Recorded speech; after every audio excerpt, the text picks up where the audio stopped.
Pagkagising ko, sobrang excited ako makita yung mini fish farm na ginawa ko. Sobrang sarap sa mata, sobrang sarap ng pagmasdan. Na lumalangoy at kumakain ng chill ang mga isda ko. Pero yung ngiti at saya ko bigla na napalitan ng gulat at ng takot. Bigla na lang kasi meron nagsulputan mga insekto. Hindi ko alam kung ano yan pero parang kakaiba. Gumagalaw pa sila at dumadami. Natatakot at kinakabahan ako baka mamaya mawala ang mga isda ko gawa nila. Anong gagawin ko mga kadagat? Tara samahan niyo ako.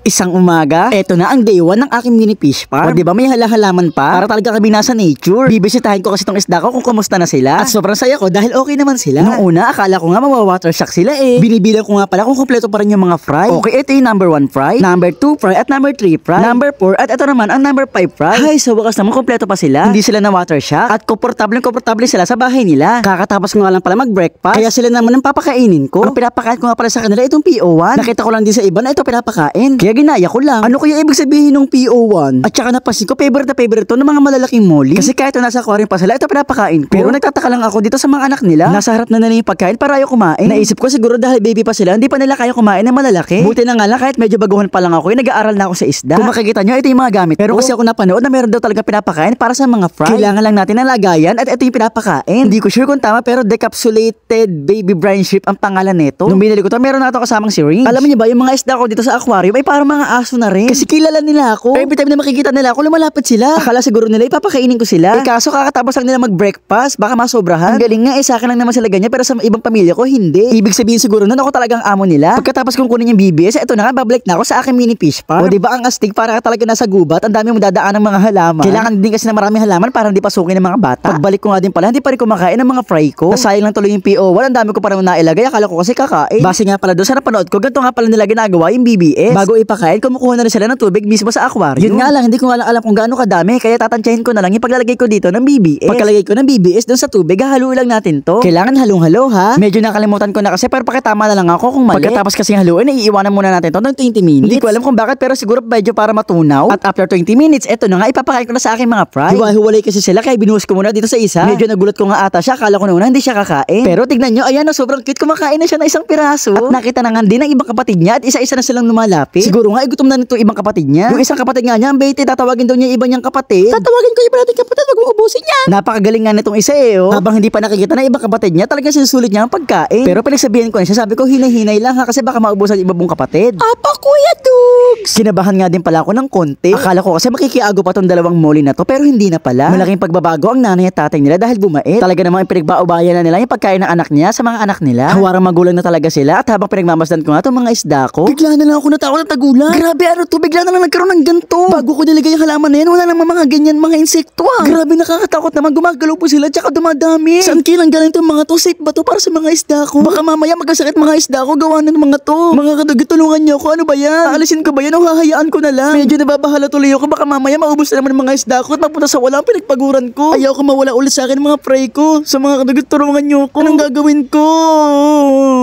Yeah!